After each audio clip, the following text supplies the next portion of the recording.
السلام عليكم ورحمة الله وبركاته، طلابي وحبايب قلبي واخواتي الصغيرين طلاب الصف الثاني الثانوي في كل مكان.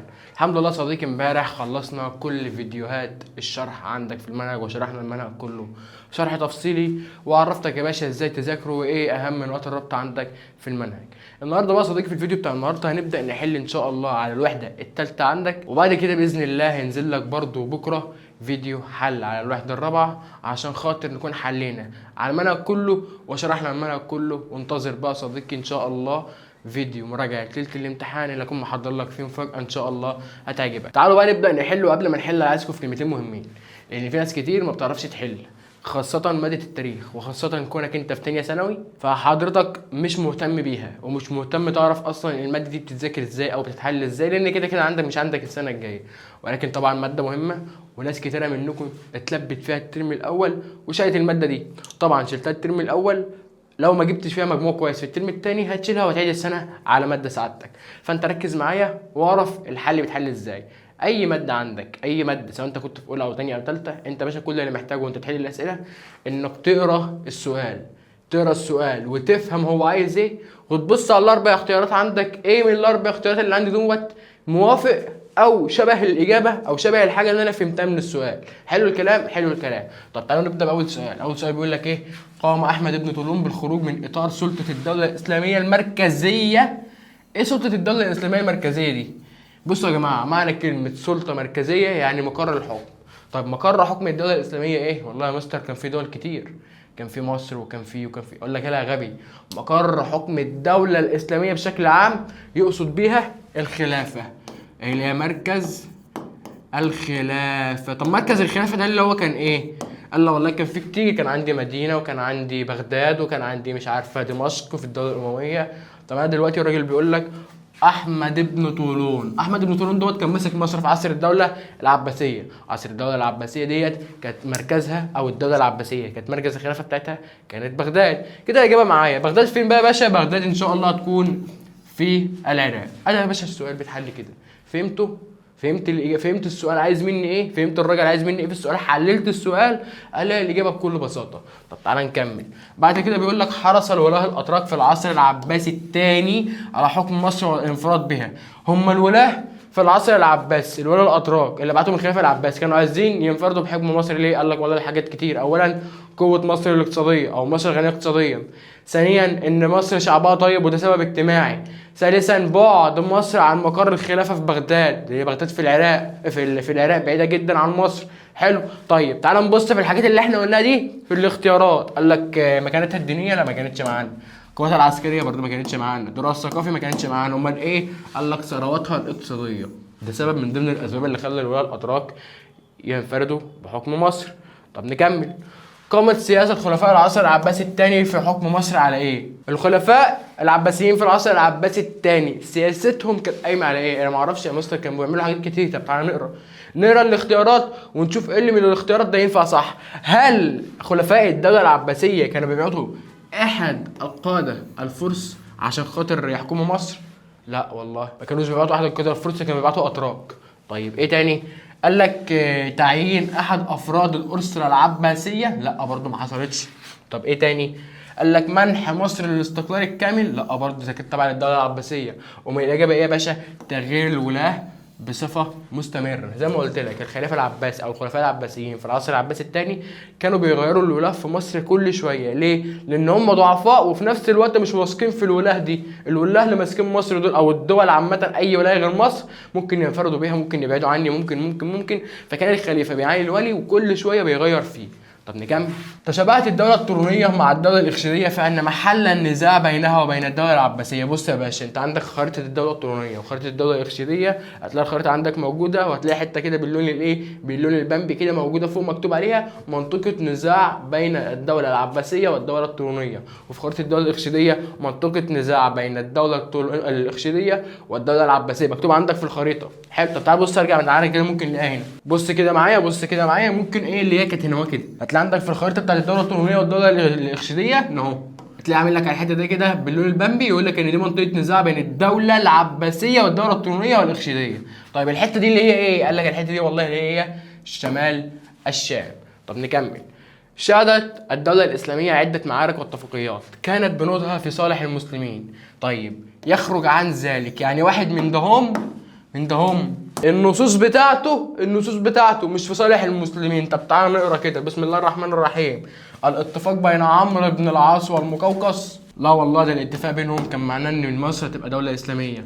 طب صلح الرملة اللي كان بين ريتشارد قلب الأسد وصلاح الدين الأيوبي، لا برضه ما تنفعش، ده كان في صالح المسلمين عشان ما خدوش فيها بيت المقدس. طيب صلح توران شاه مع لويس التاسع، واصلا لويس توران شاه ما عملش صلح مع لويس التاسع، اكس مش معانا. الاجابه يا باشا تبقى عندك بالاستبعاد معاهده يافا. كانت سيطرة الفاطميين على مصر المفتاح الحقيقي لتواجدهم فيما بعد في ايه؟ لما الفاطميين سيطروا على مصر، انا قايل لك الفاطميين اصلا كانوا عايزين يسيطروا على مصر عشان خاطر من مصر يطلعوا ياخدوا الاماكن المقدسة في الحجاز وفي القدس. حلو. طب ايه من الاختيارات دي ينفع؟ قال لك اهي. طب نكمل. يمكن ان يقال عنه صاحب رؤية جيدة للاحداث. مين من دول عنده رؤيه جيده للاحداث؟ عارف ممكن ايه اللي يحصل قدام؟ قال لك والله المقوقس حاكم مصر. ليه؟ لان المقوقس عمل صلح مع المسلمين عشان عارف المسلمين ممكن يعملوا فيه ايه. انما الاطربون ما عملش كده وحارب المسلمين. هرقل كان عايز يحارب المسلمين. ارناط زعل صلاح الدين وما كانش يعرف قوه صلاح الدين عامله ازاي. طب نكمل. السؤال اللي بعد كده بيقول لك حلل لي الخريطتين دول، ولما تحللهم اعرف لي الدولة الفاطمية والدولة الأيوبية الاتنين شبه مع بعض في إيه؟ قال لك بص معايا، السيطرة على شمال غرب أفريقيا اللي هو الحتة دي كده، ماشي الدولة الفاطمية مسيطرة عليه. طب الدولة الأيوبية مش مسيطرة عليه، إكس مش معانا. طيب الإشراف على المقدسات الدينية في الحجاز اللي هي إيه؟ المدينة الحتة دي كده، تعالى نبص كده، ده الدولة الأيوبية واخداها. طب تعالى نبص على الدولة الفاطمية، ده الدولة الفاطمية واخداها، والله الدولة الأيوبية واخداها. طب تنفع. طب تعالى نبص في اللي بعدها. خروج شرق البحر المتوسط عن نفوذهما. شرق البحر المتوسط اللي هو ده كده. حلو. طيب قال لك لا والله ده الاثنين مسيطرين على شرق البحر المتوسط اللي هو ده التبعيه الاسميه للخلافه العباسيه. لا يا حبيبي، الدوله الفاطميه ما كانتش تبع الدوله العباسيه. الاجابه عندك هتكون باء. اصبحت مصر قلب العالم الاسلامي خلال عهد المعز الدين الله الفاطمي بعد قيامه بايه؟ مصر اصبحت قلب العالم الاسلامي ده يا جماعه يعني مصر بقت خلافه للعالم الاسلامي. الدوله الاسلاميه كلها بقت تبع الفاطميين ومصر هي مركز الخلافه دي. طب امتى الدوله الاسلاميه كلها كانت تبع الفاطميين؟ قلت لي والله يا سير لما الفاطميين يستولوا على الاماكن المقدسه. لما تاخد الاماكن المقدسه اللي موجوده في الدوله الاسلاميه انت كده خلاص هتنشر الدين بتاعك او هتنشر مذهب الدين الاسلامي الجديد بتاعك في الدوله الاسلاميه. حلو. فمصر بقت مركز الخلافه الاسلاميه او قلب العالم الاسلامي لما اخد الاماكن المقدسه. طب ايه من دول ينفع؟ قال لك والله بس تنفذوا على الاماكن المقدسه. نكمل. بدات مرحله جديده بين الطولونيين والخلافه العباسيه عندما قام خمراوي بايه؟ قال لك بص معايا، خمراوي اول ما مسك الخلافه العباسي راح عمل معاه حرب وراح يحاربه وما عرفش ان هو يكسبه. بس خمراوي قال لك احنا هنخش مع بعض في مرحله جديده وهي مرحله الصلح. لازم نعمل مع بعض صلح مع الدوله العباسيه. حلو الكلام. يبقى اول مراحل او اول مرحله او اول خطوه خدها خمراوي مع الدوله العباسيه هي الصلح. حلو قبل ما يجوز بنته وقبل ما يعمل كل الكلام ده. طيب الاجابه هتبقى ايه؟ قال لك عقد الصلح مع الخليفه، وده سؤال امتحان على فكره. قام جوهر الصقلي ببناء مدينة القاهرة. حلو. طب ليه جوهر الصقلي بنى مدينة القاهرة؟ تكون مركزا سياسيا للفاطميين. والله تنفع. صد هزيمات العباسيين. لا ما تنفعش. اظهار قوة الفاطميين العسكرية. برضه ما تنفعش. تحقيق اهداف اقتصاديه. برضه ما تنفعش. يا باشا انا واخد القاهره عشان تبقى عاصمه ومنها اقدر اثبت حكمي في مصر. يبقى الاجابه عندك يا باشا هتكون ألف. بعد كده السؤال رقم 12. أي من ولاة مصر التاليين خلال العصر الإسلامي يعد الأقرب في الوصف للملك الموضح في مضمون النص المقابل؟ ايه رأي النص كده؟ أطلق المصريون القدماء على الملك سنفر الملك الرحيم والملك المحسن وذلك لقرب منهم وعطفه عليهم، فضلا عن العدالة الاجتماعية التي تميز بها عهده الذي استمر ما يقرب من ربع قرن. من الآخر كده يا باشا، يعني ملك من الملوك دي كان المصريين بيحبوه ونشر عداله. مين؟ قال لك والله العظيم عبد العزيز بن مروان. ليه؟ قال لك والله هو عمرو بن العاص كان نفس الكلام والمصريين بيحبوه كل حاجه، بس اللي اتذكر عندك في المنهج واكتر واحد كان قريب للمصريين هو عبد العزيز بن مروان. لكن باي باك ويرجوخ، الاثنين دول اصلا ما جوش مصر. طب نكمل. كان استيلاء عمرو بن العاص على الفرما بعد حصارها لمدة شهر دليلا على ايه؟ لما عمرو بن العاص دخل الفرما بعد ما حاصرها لمدة شهر، ده دليل على ايه؟ قال لك هنبص كده مع بعض يا باشا. عشان خاطر تخش بلد بعد ما تقعد محاصرها لمدة شهر، ده دليل على قوة تحصين العدو. يعني العدو بتاعك، العدو اللي انت محاصره ده، لما تقعد محاصره لمدة شهر، ده دليل هو كان عارف يحصن نفسه كويس. طب يحصن نفسه كويس دي انهي واحده من الاختيارات؟ قال لك قوه تحصينات الرومان في مصر. اصبح خطر الروم بعد فتح المسلمين للشام يهدد الدوله الاسلاميه من جهه ايه؟ تعال بص كده معايا، تعال بص معايا. الدوله الاسلاميه اهي دي الدوله الاسلاميه اهي. حلو الكلام، حلو الكلام. ودي الدوله الرومانيه، دي الدوله البيزنطيه. جميل جميل. طيب الاتجاه ده يا باشا، الاتجاه ده اهو، الاتجاه ده اهو، الاتجاه ده اتجاه الشمال الايه؟ ده اتجاه شمال وفي نفس الوقت غرب، صح؟ يبقى الاجابه عندك الشمال والغرب. نكمل. اصبحت مصر بعد الفتح الاسلامي سندا قويا للمسلمين من خلال دورها في ايه؟ تعال نقرا الاختيارات ونشوف. قال لك مثلا استكمال فتح شمال افريقيا، هي دي الاجابه. لان انت هتاخد مصر ايه؟ اول بلد في الشرق، وهتكمل تفتح كل البلاد اللي بعد مصر بقى. حلو الكلام، حلو الكلام. انما المساعده في فتحه الشرق الافريقي، ما هي مصر اصلا في الشرق يا ابني. طب ايه تاني؟ تامين الحدود الشرقيه، لا يا باشا مش الحدود الشرقيه للدوله الاسلاميه، الحدود الغربيه اهي. الدوله الاسلاميه اهي ومصر اهي، يبقى دي الحدود الغربيه مش الشرقيه. نشر الاسلام في غرب افريقيا، لا طبعا مش معانا. طب نكمل. نجح احمد بن طولون في كسب ثقة المصريين من خلال ايه؟ ازاي احمد بن طولون قدر يكسب ثقة المصريين؟ قيامه بتوسعة دولته؟ لا. مكانته الدينية؟ لا. علاقاته الاجتماعية ولا سياسته الداخلية؟ سياسته الداخلية طبعا، اللي هو حبب المصريين فيه، هداهم او اداهم عطايا واداهم فلوس، وعارف الحاجات اللي ناقصة في البلد والمصريين محتاجها وبدأ ان هو يحسنها. ده اسمه ذكائه السياسي. من ذكائه السياسي قدر ان هو يحبب المصريين فيه. نكمل. ظهر اكبر اتساع للدولة الفاطمية في عهد الخليفة مين؟ اكبر واحد في عهد الدولة الفاطمية اتسعت، اللي راح خد جزيرة قبرص. حلو. مين اللي راح خد جزيرة قبرص دوت؟ قال لك والله المستنصر بالله، صح. تغيرت استراتيجية المغول الحربية لمواجهة المماليك بعد معركة عين جالوت، فقاموا بإيه؟ بعد معركة عين جالوت المماليك او المغول هيبداوا ان هم يواجهوا المماليك، بس المره دي مش لوحدهم، هيروحوا يستعينوا بالقوى الخارجيه. طب الاستعانه بالقوى الخارجيه دي بنسميها ايه؟ بنسميها التحالفات العسكريه.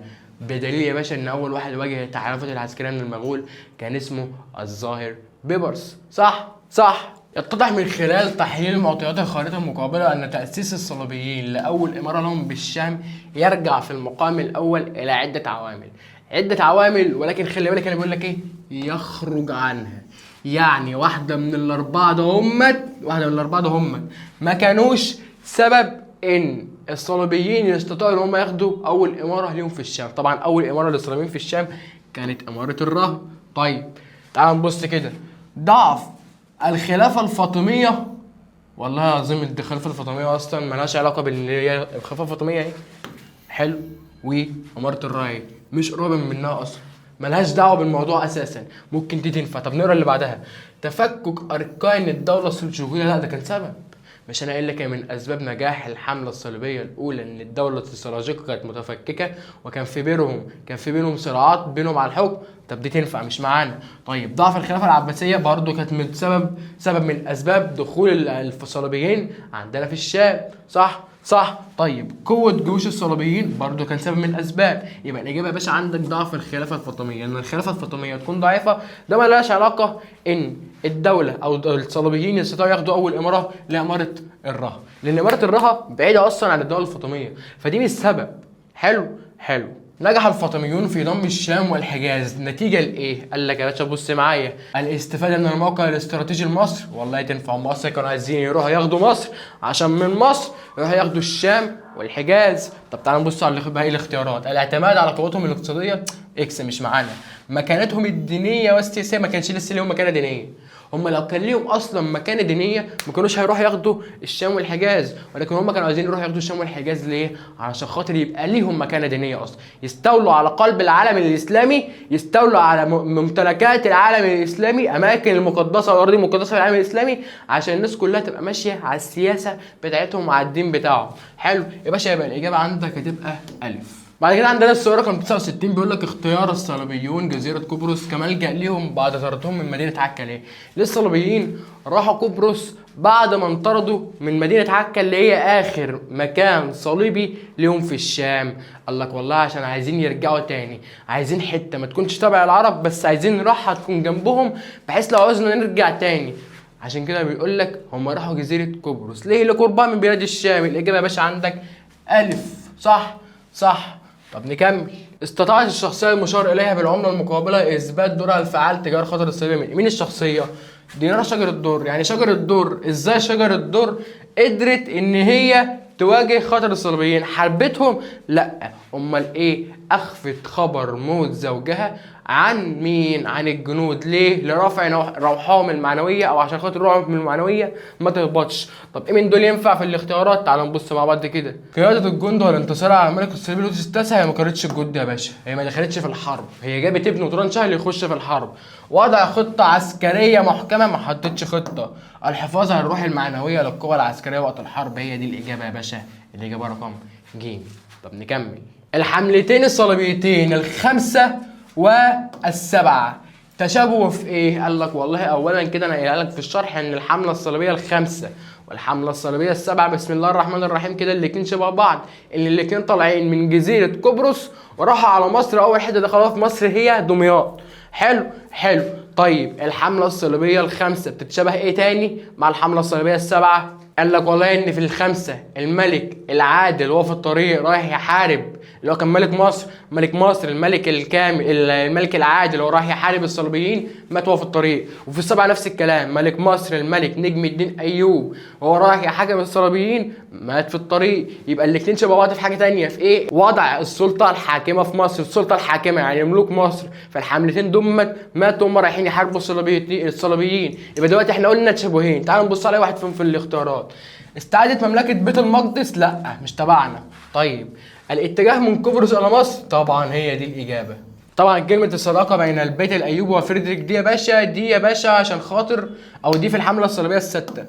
حلو. زور اهميه ومكانه مصر الدينيه، دي اصلا ما كانتش تبع اي حاجه من دول. طبعا استعادت مملكه بيت المقدس دي كانت ايه؟ في الثالثه بتاعت ريتشارد قلب الاسد، في الثالثه وكمان كانت في السابعه. تأكدت قدرات صلاح الدين الأيوبي السياسية قبل معركة حطين من خلال إيه؟ إيه الحاجة اللي من دول أكدت لي فعلا إن صلاح الدين قوي من الناحية السياسية؟ توحيد الجبهة الإسلامية. هل دي حاجة ساعدت صلاح الدين الأيوبي في المعركة؟ والله تنفع، صح هي دي الإجابة. بس تعالى نكمل كده. تأمين طريق الحجاج للمسلمين دي بعد المعركة. دي بعد المعركة. حلو. وقبل ما يوحد اصلا المسلمين في وقت الهدنه. جميل جميل. تامين طريق القوافل التجاريه؟ لا. دخول المعارك محدوده مع الصليبيين؟ لا برضه. الحاجه الوحيده اللي تخلي صلاح الدين يكسب في المعركه دي اللي هو قدر ان هو يوحد الجبهه الاسلاميه. طب نكمل. اخفت شجر الدر خبر وفاه زوجها الصالح نجم الدين ايوب اثناء الحمله الصليبيه السبعه من اجل ايه؟ لسه حايلينها، الحفاظ على معنويات الجنود المسلمين.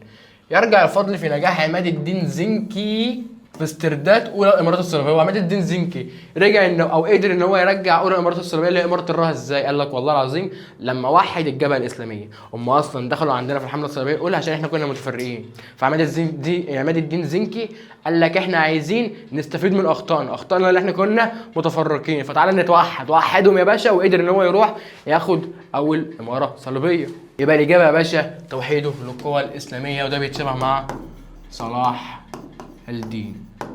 أهم ما يؤخذ عن الملك الكامل أنه فرط في أهم المكاسب التي حصل عليها المسلمون على يد. هو الملك الكامل فرط في بيت المقدس. طب هو مين اللي خد بيت المقدس في معركة حطين؟ صلاح الدين الأيوبي. طيب نكمل. استطاع الملك المنصور قلاوون هزيمة المغول وحلفهم ملك أرمينيا الصغرى، ده من ناحية، ومن الناحية التانية قدر إن هو يحارب الصليبيين وياخد منهم إمارة طرابلس. طب ده دليل على إيه؟ راجل كان بيحارب في الناحيتين، راجل كان بيضرب هنا وبيضرب هنا ونجح إن هو يكسب هنا ونجح إن هو يكسب هنا. حلو الكلام ده، دليل إن هو قوي. طب تعالى نبص في الاختيارات. قوة أعداء المنصور قلاوون أوعى تختارها، يا باشا هو لو اعضاء اقوياء ما كانوا كسبوه، يلا غبي يلا. طب نكمل. رغبة ملك ارمينيا في التوسع؟ لا طبعا ملهاش اي علاقة في التوسع دي، هو كان بس عايز يرازي فيه. طب ايه تاني؟ عدم وجود حلفاء للمماليك، هم المماليك اصلا ما كانوش عايزين حلفاء معاهم. امال ايه يا باشا الاجابة؟ القوة العسكرية لدولة المماليك. نستنتج من تحليل معطيات الخريطة المقابلة ان العامل الذي ساعد ارناط على تنفيذ سياسته ضد المسلمين، وارناط عمل ايه؟ قال لك والله كان بيحارب الحجاج او كان بيهجم على الحجاج، وكمان كان عايز يروح يستولى على المدينة اللي هي بلاد الحجاز. طب ده اللي عمل كده ليه، او ايه اللي ساعده في كده؟ ان هو اصلا قاعد هناك، ان هو اصلا ارناط الصليبيين الحته الصفراء ده ايه، هو قاعد جنب الحجاج فبيرازي فيهم شويه، وقاعد جنب المدينه فعادي ممكن يروح ياخدها في اي وقت، وكان على طول بيرازي فيهم. يبقى باشا ده بسبب ايه؟ الموقع الجغرافي لمناطق نفوذه. طب نكمل. فشلت الحمله الصليبيه الخامسه في تحقيق اهدافها بسبب ايه؟ الحمله الصليبيه الخامسه دي اولا خليك عارف ان اظهر فيها الملك الكامل تخاذل مع الصليبيين. حلو. الحمله الصليبيه الخامسه دي اللي الصليبيين جم فيها مصر ودخلوا فيها دمياط، ومن مصر طلع فيها على المنصوره زي ما انا قلت لك. حلو. فالملك الكامل اظهر فيها تخاذل مع الصليبيين لما قال لهم خدوا بيت المقدس وسيبوا مصر، هم ما رضوش، كانوا عايزين ياخدوا الاثنين. ولكن اللي قدر يواجه الصليبيين في الحمله الصليبيه الخامسه هم اهل مصر، لما فتحوا عليهم السدود وغرقوهم، عشان هم اللي عارفين اماكن السدود واماكن الميه فين. يعني اماكن السدود واماكن الميه دي ليه؟ الطبيعه الجغرافيه. طب تعال نبص كده. ايه يا باشا اللي تنفع في الاختيارات؟ حسن استخدام المصريين للطبيعه الجغرافيه. نكمل. يدل اخذ قدس براي الشيخ عز بن عبد السلام في امر اعداد الجيش لمواجهه المغول على ايوه. ده سؤال امتحان، خلي بالك، سؤال امتحان جه في اسكندريه. ان قدس اللي هو الملك يروح ياخد راي احد العلماء او احد الشيوخ، ده دليل ان العلماء او الشيوخ لهم دور في وقت الحرب ووقت السلم. صح صح. الاجابه يا باشا تبقى معاك الف. لكن العالم عمره ما هيقود الجيش. طب ايه تاني؟ العلماء عمرهم ما يخشوا يا باشا يحطوا خطه عسكريه. حلو الكلام حلو الكلام. طب نكمل. اعتمد احمد بن طولون في دعم استقرار حكم مصر على ايه؟ لسه حللها دلوقتي. المشاركه الشعبيه، ان الشعب يشارك احمد بن طولون في اللي هو يقول له ايه الحاجات اللي ناقصاهم بس. انما الزواج السياسي دي لا يا باشا، ده خمراويه. طيب العلاقات الاجتماعيه جابت احمد بن طولون مصر، ولكن ما قوتوش في مصر. فرق. طيب القوة العسكرية برضو ملهاش علاقة. وتعالى بقى يا صديقي نكمل مع بعض حل الوحدة الرابعة. خلصنا حل الوحدة الثالثة وحلينا أهم النقط. تعالى بقى نحل النهاردة شوية أسئلة كده حلوين على الوحدة الرابعة. أتمنى تكون فصلت كده في النص وبتاع. أنا رايح عن نفسي رحت غيرت وحلقت وظبطت حالي عشان نيجي نخلص الوحدة الرابعة دي، عشان الوحدة دي والدرس ده أو الأسئلة دي عايزة حل على الشياكة كده، أنت فاهم إزاي؟ تعالى بقى نحل ونشوف الكلام هنا بيقول إيه. أول سؤال عندك يا باشا في الحل الشامل على الوحدة الرابعة بيقول لك أكد استعانة الخلفاء بأهل الحل والعقد. أهل الحل والعقد اللي هم مين؟ ممكن نقول عليهم ان هم أصحاب الشورى. صح صح. في إدارة شؤون الدولة الإسلامية حرص الخلفاء على إيه؟ يعني كون الخلفاء استعانوا بأهل الحل والعقد اللي هم أصحاب الشورى، ده دليل على حرص الخلفاء على إيه يا باشا؟ قال لك تعال بص معايا. الالتزام بالسير على نهج رسول الله. والله مش عارف. طب تعالى نقرا اللي بعدها. تطبيق المساواة بين افراد المجتمع ملهاش علاقة بالسؤال. تحقيق التكافل الاجتماعي برضو ملهاش علاقة بالسؤال. تطبيق الفصل بين السلطات ملهاش علاقة بالسؤال.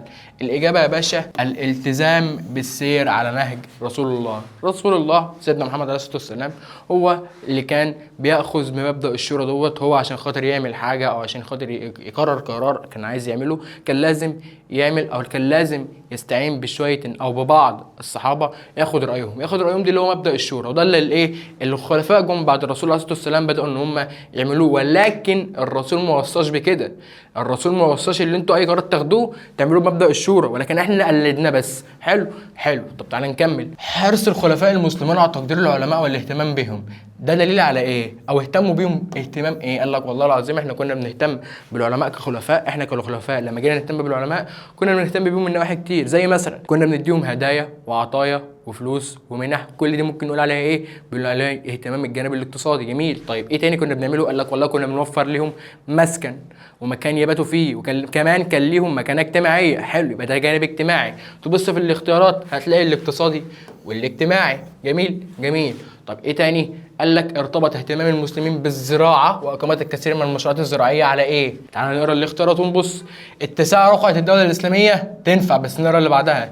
استثمار خبرات العرب بالزراعه، انا عايز اقول لك ان العرب ما كانش عندهم خبره في الزراعه اصلا، ان هم اصلا طالعين من بيئه صحراويه.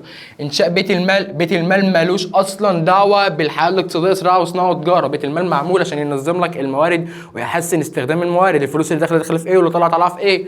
طب ايه تاني؟ انتهاء دولتيه الفرس والروم، برضو مالهاش علاقه. الاجابه يا باشا عندك اتساع رقعه الدوله الاسلاميه. طب يا مستر ايه علاقه الايه؟ ايه علاقه اهتمامنا بالزراعه بارتفاع او اتساع رقعه يعني مساحه الدوله الاسلاميه؟ ايه علاقه اتساع مساحه الدوله الاسلاميه باهتمامنا بالزراعه؟ قلت لك في الشرح ان الدوله الاسلاميه لما توسعت الاول كنا قاعدين في شبه الجزيره العربيه، ما كانش عندنا زراعه، ولكن لما بدانا نتوسع وبدا ان احنا ناخد مدن ينفع تزرع فيها متوفر فيها شروط الزراعه اللي هي تنوع المناخ والموارد والتربه. حلو الكلام. قال لك لا احنا لازم نستغل الموارد دي، فنعمل ايه؟ فنزرع. عشان كده اتساع رقعه الدوله الاسلاميه اللي خلتنا نهتم بالزراعه. طب نكمل.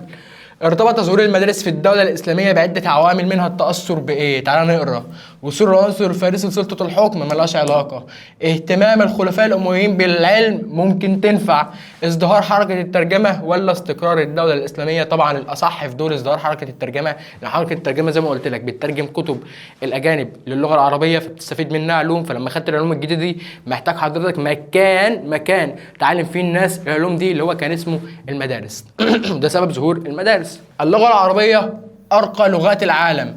كان العامل الرئيسي في انتشار اللغة العربية في العالم الإسلامي إيه؟ إيه العامل الرئيسي؟ زي ما قلت لك بالظبط. ليه اللغة العربية انتشرت في العالم الإسلامي؟ إن هم عايزين يقروا اللي هي لغة القرآن، صح؟ مش اللغة العربية لغة القرآن، فعشان خاطر يقروا القرآن لازم يكونوا عارفين اللغة العربية ويهتموا بيها. يبقى يا باشا إنها لغة القرآن الكريم، ودي أهم حاجة. تسقط الجزية عن أهل الذمة في الدولة الإسلامية لأسباب تتعلق بعدة نواحي. من النواحي الإيه؟ قال لك والله الجزية اللي أنت بتاخدها من اهل الذمه، الناس غير المسلمين اللي انت بتاخدها عشان خاطر تدافع عنهم، حلو، ولكن ساعات الناس دي ما كانتش بتدفع جزيه. قال لك والله الثلاث اسباب او ثلاث عوامل. اول عامل اللي الدوله الاسلاميه ما قدرتش ان هي تدافع عنهم، ده بنسميه عامل دفاعي او العامل العسكري. تاني عامل ان اهل الذمه دمت اللي هم غير المسلمين قرروا ان هم يشاركوا معانا في الحرب. انا باخد منك جزيه عشان انا بدافع عنك، بحارب وبدافع عنك، كده دلوقتي جيت شاركت معايا في الحرب في الدفاع عن نفسك مش هاخد منك جزيه.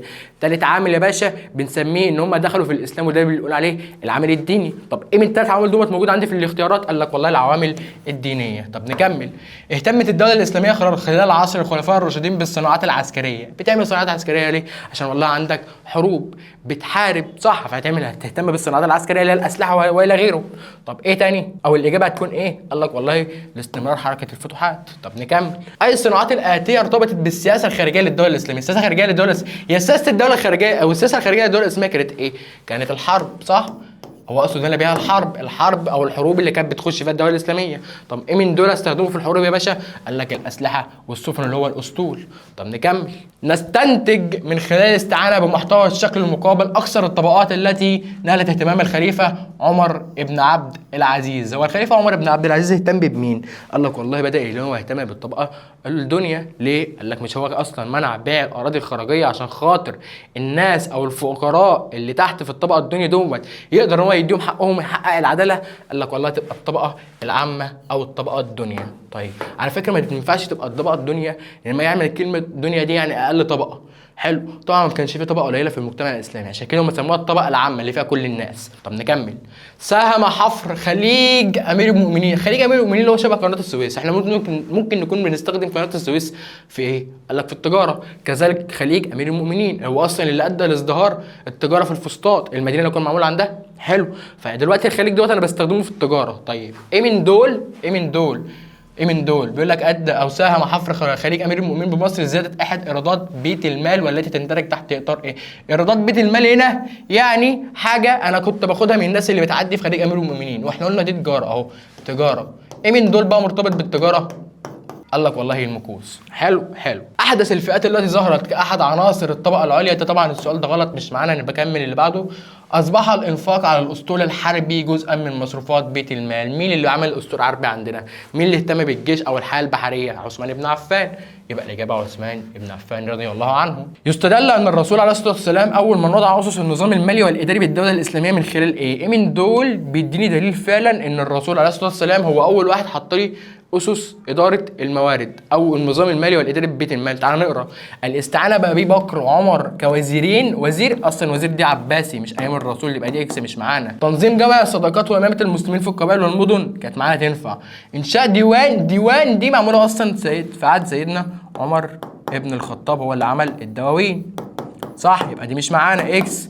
تعيين العمال والولاة وانشاء بيت المال، برضو بيت المال ده اتعمل في عهد عمر بن الخطاب، يبقى الاجابه يا باشا عندك تنظيم جمع الصداقات وامامه المسلمين في القبائل والمدن. حمل النظام الاقتصادي الاسلامي في طياته عديدا من المبادئ التي هدفت الى تحقيق العداله والاستثمار الامثل للموارد. اول من طور النظام المالي في الدوله الاسلاميه، اول من طور النظام المالي يعني عمله هيئه مؤسسه مختصه للفلوس بس، الفلوس اللي داخله في ايه واللي خارجه في ايه، اللي هو بيت المال. هيبقى يا باشا مين؟ سيدنا عمر ابن الخطاب. النظام المالي ممكن نقول عليها بيت المال، لان اللي عمل بيت المال سيدنا عمر ابن الخطاب. طب نكمل. قام الخليفه عمر بن عبد العزيز بمنع بيع الاراضي الخراجيه لتحقيق ايه؟ قال لك والله العظيم هو ما كانش او كان عايز يبيع او ما كانش عايز يبيع الاراضي الخراجيه دي. الاراضي الخراج دي يا جماعه انا قلت لك ان انت بتاخد مننا ضريبه اسمها ضريبه الخراج من الناس غير المسلمين، فبدا الناس غير المسلمين هم يبيعوا الارض دي، خلاص مش عايزينها.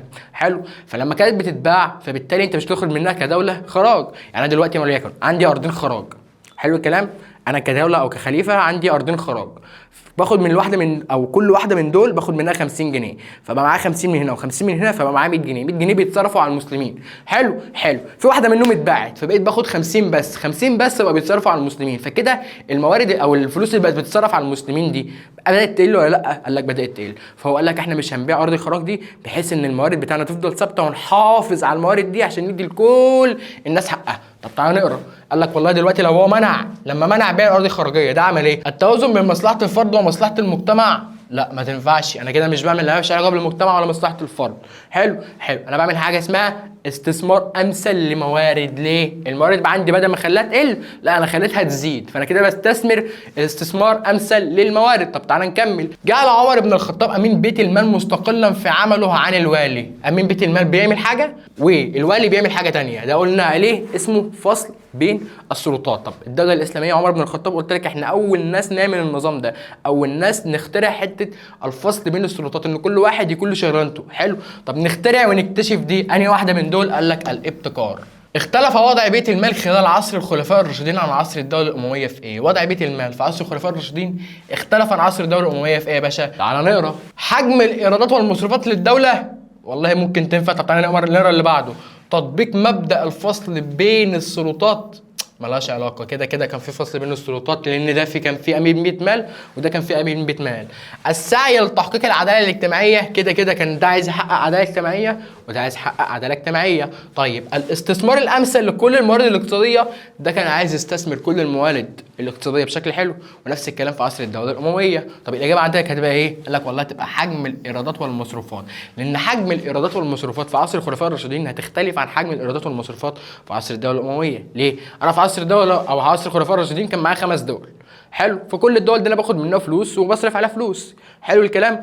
اما في عصر الدوله الامويه هنبدا نتوسع اكتر، فبقى عندي مثلا وليكن 10 دول، فالفلوس هتكتر والمصروفات برضه هتكتر. حلو الكلام. حلو الكلام. طب نكمل. يعد احد موارد بيت المال في الدوله الاسلاميه وكان تحصيله غير مرتبط بالاراضي الزراعيه، يعني حاجه من دول مالهاش علاقه بالاراضي الزراعيه ولا الزراعه ولا غيره. ايه يا باشا؟ الخراج ده انت كنت بتاخد خراج من الارض الخراجيه. الزكاه بتدفع زكاه على الزرع او على الحاجات اللي بتطلع من الارض. العشور برضه بتدفع عشور على ايه؟ على الاراضي بتاعتك لو كنت مسلم. امال ايه يا باشا؟ الجزيه، لان الجزيه مالهاش علاقه بالاراضي الزراعيه ولكن لها علاقه بالحياه العسكريه. طب نكمل اللي بعده. يدل قيام الدوله الاسلاميه بجمع ضريبه الخراج اما مالا او حاصلات كل عام ده دليل على ايه؟ او ده بيدل على ايه؟ بيدل على عداله الدوله الاسلاميه. ليه؟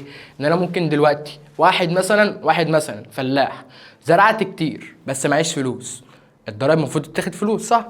قال لك والله احنا كدوله اسلاميه يا عم لو انت معكش فلوس فاحنا هناخد منك الضريبه دي من الزرع بتاعك، هناخد نسبه من الزرع. حلو. طب انا فلاح وما زرعتش بس معايا فلوس، هناخد يا باشا من الفلوس بتاعتك، المهم ان انت تدفع الحاجه اللي بناخدها دي هنفيد بيها الدوله. حلو. طب ده دليل على ايه؟ قال لك الجمع بين مصلحه الفرد ومصلحه المجتمع. ما جيتش على الفرد وفي نفس الوقت حققت مصلحه المجتمع، خدت منك حاجه هصرف فيها على المجتمع. الجزيه لم تشكل اولويه عند المسلمين الفاتحين بدليل ايه؟ ايه الاولويه دي؟ يعني مش اول حاجه بيطلبوها، مش اول ما اخش البلد، اقول لهم ادفعوا جزيه، لا، احنا كنا بنعمل حاجه الاول ايه؟ قال لك اول حاجه بنقول لهم خشوا في الاسلام، طب ما رضوش ادفعوا جزيه، طب ما رضوش هنحارب معاهم. حلو حلو، يبقى اول حاجه قبل الجزيه ايه؟ قال لك دعوه اهل البلاد للاسلام اولا. طب نكمل. اكد رسول الله صلى الله عليه وسلم من خلال مضمون النص المقابل على ضروره امتلاك القاضي لصفه ايه؟ هو الرسول كان بيقول للقاضي ايه؟ قال لك قبل ان يرسل القضاة يتولاهم بالنصيحة والموعظة، فقد أوصى علي بن أبي طالب رضي الله عنه ذات مرة فقال له إيه؟ قال لك يا علي إذا جلس إليك الخصمان فلا تقضي بينهما حتى تسمع من الآخر. يعني عشان لو قعد قدامك خصمين أو اتنين قدامك ما تقضيش أو تقول الحكم بتاعك غير لما تسمع من الطرفين. طب تسمع من الطرفين ده معناها العدل. حلو حلو، إيه من دول يا باشا معناها العدل؟ اللي هي الموضوعية اللي بنقول عليها اللي هي العدل. طب نكمل. جاء اشتراط البراعة السياسية في وظيفة صاحب الشرطة في الدولة الإسلامية نتيجة الكلام. قال لك احنا لازم يكون شاطر أو يكون سياسي بارع عشان هو بيمسك مكان الوالي لما يخرج، صح؟ يبقى الإنابة عن الوالي. جميل جميل. طب نكمل. استفاد علم الفقه في الدولة الإسلامية من عدة علوم. علم الفقه اللي هو الدين استفاد ايه العلوم اللي كانت مرتبطة عندي بالدين؟ اتنين، فلك وجبر. اهي الجبر. حلو، هنزود عليها زائد الفلك او الحاجات اللي كانت مرتبطه بالدين عامه. يعني اشار معاويه بن ابي سفيان على الخليفه عثمان بن عفان بانشاء اول اسطول اسلامي من اجل ايه؟ قال لك والله احنا عايزين نعمل اسطول اسلامي. خدتوا انت الكلام ده في الترم الاول عشان خاطر الدوله البيزنطيه وبعض الاعداء الاخرين كانوا بيهجموا علينا من ناحيه البحر، فانت عايز حاجه تامنك من ناحيه البحر دي. حلو، يبقى لصد هجمات البيزنطيين. طيب، ظهر التخصص الوظيفي بالمنصب الواحد بالدوله الاسلاميه. يعني ايه؟ يعني واحد من دول كانت شغلانته هي بتاعته بس. يعني انا مثلا شغال ولي كنت بدير شؤون الدوله السياسيه وبس، كنت بعمل اي حاجه تانية. شغال في الاماره او كنت شغال خليفه كنت مهتم بامور الدوله السياسيه بالخارج بس مثلا. حلو، ولكن احنا لما جينا نبص لقينا الخليفه كان ليه كذا دور، الاماره اللي هو الوالي كان ليه كذا دور، والجيش كان ليه كذا دور كمان. اما الوحيد اللي كان دوره معين ما كانش بيعمل اي حاجه غير الدور بتاعه وهو القضاء او القاضي.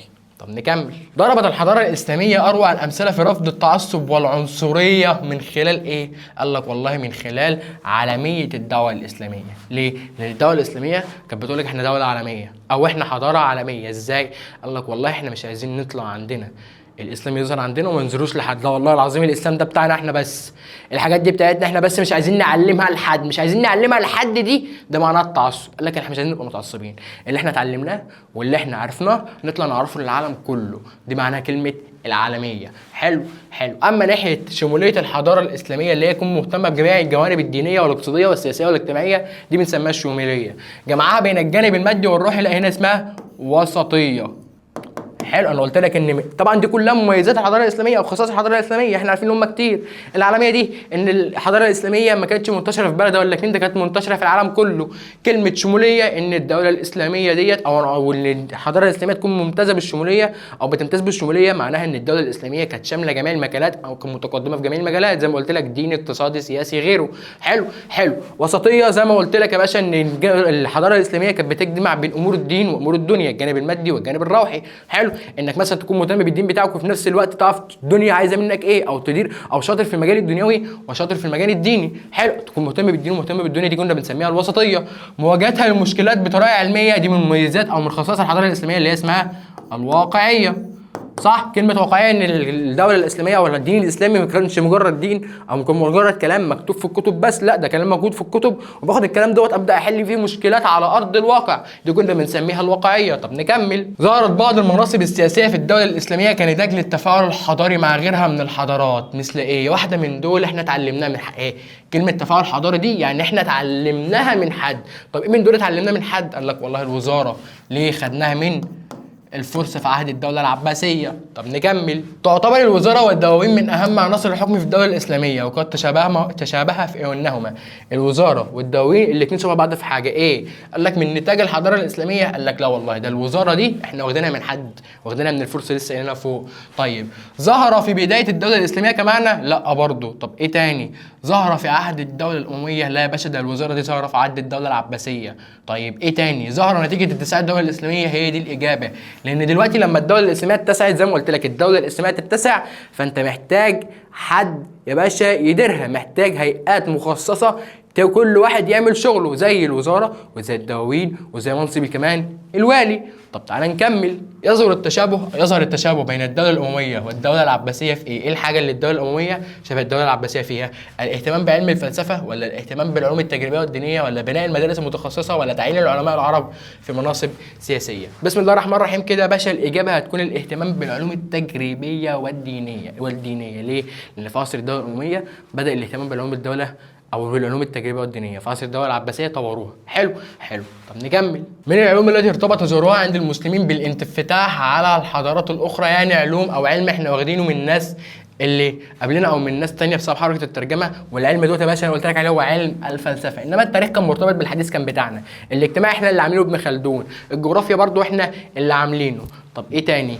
ادى دخول اجناس من غير العرب، يعني الموالي ناس مش عربيه دخلوا الاسلام، ده ادى الى ظهور علم ايه؟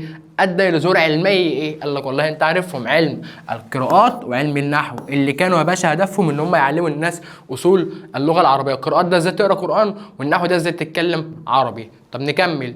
تمثل الصورتين التاليتان طراز المعماري الاسلامي في ايه؟ في مناطق وازمنه مختلفه، الا انهما يتشابهان في. انا قلت لك ان كل الطراز الاسلامي وكل المباني الاسلاميه وكل مظاهر العماره الاسلاميه مختلفه في الزمن بتاعتها وفي الشكل بتاعها، ولكن هي متشابهه في ايه؟ في الذوق الرفيع وبراعه التصميم. حلو. ذوق رفيع يعني الذوق الحلو يعني. تعددت العلوم التي ارتبط ازدهارها عند المسلمين بالنشاط الاقتصادي. العلم اللي من العلوم دي يا باشا اللي انت ممكن تستخدمه في النشاط الاقتصادي بتاعك، والنشاط الاقتصادي اللي هو قصده بيه هنا التجاره. العلم اللي في دول ممكن تستفيد فيه وانت بتتاجر، انما انا رايح اتاجر مع دوله وعارف الدوله دي اروحها منين واروحها ازاي ومداخلها ايه. قال لك والله علم الجغرافيا. حلو. نكمل. اي من المنشآت المعماريه التاليه يستثنى من انتمائه للعصر المملوكي؟ حاجه من دول ما كانتش عندك في العصر المملوكي، وده طبعا ده اهميه الحفظ. لو حضرتك فتحت الطراز او الحاجات اللي اتعملت في العصر المملوكي هتلاقي كل ده كان موجود ما عدا جامع القرويين. نكمل. الحضارة الإسلامية حضارة منفتحة على غيرها من الحضارات، تأخذ منها ما يتفق مع قيمتها. طيب أي من الحاجات دي كده يعد تطبيقا عمليا لمضمون العبارة السابقة؟ إيه من دول معناه أو دليل إن إحنا فعلا اتعلمنا حاجة من حد؟ ظهور نظام الخلافة. لا يا باشا، الخلافة دي ما كانش حد عمله غيرنا. حلو. نشأة الدواوين والمنصب الرسمي للوزير. طبعا هي دي الإجابة، لأن فكرة الوزير دي أنت واخدها من الفرس، إنما تطبيق مبدأ الفصل بين السلطات ده عمر بن الخطاب اللي عملها، بس محدش عملها قبله. وضع أرقى صور التكافل الاجتماعي ده كانتش موجودة غير في الحضارة الإسلامية. جميل. كان الرسول صلى الله عليه وسلم قائد للجيش الإسلامي، وبعد وفاته أسند الخلفاء قيادة الجيش إلى قائد يتسم بالشجاعة والحزم. طيب يرجع سبب عدم قيادة الخلفاء للجيش إيه؟ ليه الخليفة ما كانش بيقود الجيش؟ لأن والله الخليفة مش فاضي لو يطلع يحارب في كل الحروب دي. الدولة الإسلامية بتعمل فتوحات كتيرة جدا، والخليفة مش فاضي لو يطلع مع كل الجيوش دي. حلو. فده سببه ايه؟ او ده ينفع مع اللي في الاختيارات دي؟ قال لك كثرة الفتوحات الإسلامية، انما انشغالهم بأمور الدين ده مالهاش علاقة. عادي لو انا مهتم بالدين اكون مهتم بالجيش وامور الدنيا عادي، ده الوسطية اللي عليك عليها. حلو. طب نكمل. الحضارة الإسلامية نتاج شعوب متعددة من الصين شرقا حتى الأندلس غربا. ايه من دول يميز، او ايه من دول كده ده دليل على احدى خصائص الحضاره الاسلاميه عندك؟ احنا عارفين خصائص الحضاره الاسلاميه عندك كانت كتير. طب تعالى نبص عليهم. الشمول. لا يا باشا، ده الشمول ده معناها اللي احنا كنا متقدمين في كل المجالات، دينيه واقتصاديه واجتماعيه وكل حاجه. طيب الواقعيه. لا دي معناها يا باشا اللي احنا كنا بنقدر، او كلام الدين الاسلامي او الدين الاسلامي كان يقدر ان هو ينزل يحل لي المشاكل او اخده ويحل بيه مشاكل على ارض الواقع. طيب وسطيه. لا ده وسطيه دي معناها ان انا اكون مالك بين امور الدنيا وامور الدين، الجانب المادي والجانب الروحي. امال ايه يا باشا؟ التنوع. قلت لك معنى كلمه ان الحضاره الاسلاميه متنوعه يعني فيها اجناس متعدده، اعراق متعدده، وكمان ثقافات متعدده. ده الحاجه الوحيده اللي متفقه او متوافقه مع العباره اللي قدامك دي. طب نكمل. يؤكد ازدهار العلوم التجريبيه والنقليه في العصر العباسي على ان الحضاره الاسلاميه ايه؟ قال لك والله احنا كان عندنا، مع اننا دوله اسلاميه حضاره اسلاميه دينيه، ولكن احنا كنا متقدمين في كل العلوم التجريبيه والنقليه، متقدم في علوم امور الدنيا وحضاره اسلاميه امور الدين. يا باشا الاجابه عندك هتكون الوسطيه. طب نكمل. يؤكد مضمون العباره المقابله على ان الدوله الاسلاميه قامت بتحقيق مبدا ايه؟ طب تعالى نقرا كده. كان عمر بن الخطاب يطلب من الولاه تقديم اقرار بذمتهم الماليه قبل توليهم الولايه، او قبل توليهم الولايه وبعدها. عمر بن الخطاب رضي الله عنه كان عايز يعمل ايه؟ اي ولا هيمسك الولايه بيشوف هو معاه فلوس كام، وبعد ما ساب الولايه عايز يعرف هو معاه فلوس كام عشان خاطر يعرف دلوقتي الولي ده سرق ولا ما سرقش. انا عيني عليك، عيني عليك. هنا عمر بن الخطاب بيحقق مبدا او بيحقق حاجه اسمها الرقابه. انا براقب الولي، براقبك يا باشا، هشوف انت شفت انت معاك كام قبل ما تمسك ولي، وبعد ما بقيت ولي هشوف انت بقى معاك كام. حلو حلو، دي اسمها الرقابه الاداريه. قام الخليفه عبد الملك بن مروان بتعريب الدواوين في عصر الاموي. طيب هو لما الخليفه عبد الملك بن مروان دوت عرب الدواوين ده ادى عندي الايه؟ قال لك والله العظيم انتشار الدين الاسلامي لا مالهاش علاقه، هو الدين الاسلامي كده كده منتشر من المسلمين، مش من تعريب اللغه، مش من تعريب الدواوين. امال ايه؟ انتشار اللغه العربيه في البلاد المفتوحه. كلمه تعريب يا جماعه الدواوين دي يعني تخلي الدواوين معمول عندك بالعربي. حلو حلو. طيب طبق الخليفه عمر بن الخطاب على الولاه مبدا المساءله والحسابه والرقابه اللي انا لسه قايل لك عليها. ليه يا باشا؟ لمحاربه الفساد الاداري، عشان خاطر الولي ما يخشش يسرق. الولي داخل وعارف ان هو متراقب، وبعد ما يطلع هيتحاسب على الفلوس اللي معاه دي. حلو الكلام، حلو الكلام. فعشان كده انا كنت بحارب الفساد الاداري. طيب يتضح من خلال دراستك لطبقات المجتمع الاسلامي ان اكثر الطبقات ديناميكيه، يعني متحركه يا جماعه. ديناميكيه يعني بتكبر وبتصغر، بتكبر كل شويه، كل شويه بتزيد. ايه الطبقه اللي قلت لك اللي كل شويه بتزيد؟ ولما تزيد ده دليل على ايه؟ على العدل في الدوله الاسلاميه. هي الطبقه الوسطى. وبس كده يا صديقي نكون خلصنا فيديو الحل، وحلنا عندك على الوحده الثالثه وحلنا على الوحده الرابعه. انتظر بقى فيديو مراجعة ليلة الامتحان اللي عامل لك فيه مفاجأة بإذن الله مش هتشوفها عند أي مدرس تاني. وعايز تعرف المفاجأة ديت إيه؟ اقفل يا باشا الفيديو، وإن شاء الله بعد ما تشوف الفيديو ده في يوم هينزل لك مراجعة أو الفيديو بتاع تفاصيل مراجعة ليلة الامتحان عشان تعرف المفاجأة اللي مستنيها حضرتك. وبس كده يا صديقي نكون خلصنا المنهج شرح وحل، وانتظر فيديو ليلة الامتحان. سلام.